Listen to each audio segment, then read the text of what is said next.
আমার গল্প কথা আপনাদের স্বাগত জানাই। এই যে আমাদের পুচে রানী করছো এখানে বসে, কি পড়ে গেছে? কি গার্ডার পড়ে গেছে? ব্ল্যাক কালারের গার্ডার। চলো খাবে, চলো বাইরে প্রচন্ড গরম, চলো।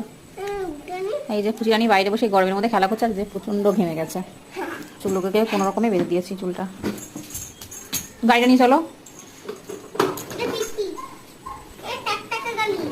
4 চাকা গাড়ি এটা? 3 চাকা এটা? এটা 4 চাকা? এটা নাকি 4 চাকা। ওটা ফেভারেট? ঠিক আছে, খেলা করো।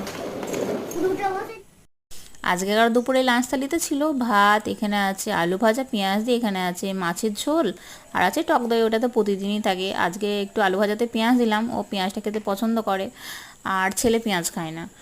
আর ও ছোটোবেলাতে যখন ছোটো ছিল আর একটু এর থেকে আগে, তখন ও কাঁচা পেঁয়াজই কচকচ করে খেয়ে নিত, সেই জন্য ও পেঁয়াজটা একটু পছন্দ করে। আমার না কাঁচা পেঁয়াজ খেতে প্রচণ্ড ঝাল লাগে, ওর একটুও ঝাল লাগতো না, কী করেছে খেতো কে জানে। আর চলছে টিভি, তার সাথে চলছে ওর খেলা। আর ঘুমাতে বলছি, কিছুতেই ঘুমাবে না। ওর বাবা গেছে ছেলেকে আনতে, আসলে পরে একসাথে খাওয়া দাওয়া করবো। 3টে বেজে গেছে, আর আস্তে আস্তে স্কুল থেকে 3টে বেজে যায় ওর। আর বিকেলবেলাতে ওর পড়া আছে পুচি রানীর, কিন্তু ঘুমোচ্ছে না। যেই পড়া থাকবে তার 1 ঘন্টা আগে, হয়তো আধ ঘন্টা আগে ঘুমিয়ে যাবে। আর উঠতে গিয়ে তখন তুলাবো, পড়ার আগে প্রচণ্ড কান্নাকাটি শুরু করে দেয়। আপনারাই বলুন, এরকম করলে চলে? আর পুচি রানীর ভিডিও যদি ভালো লাগে অবশ্যই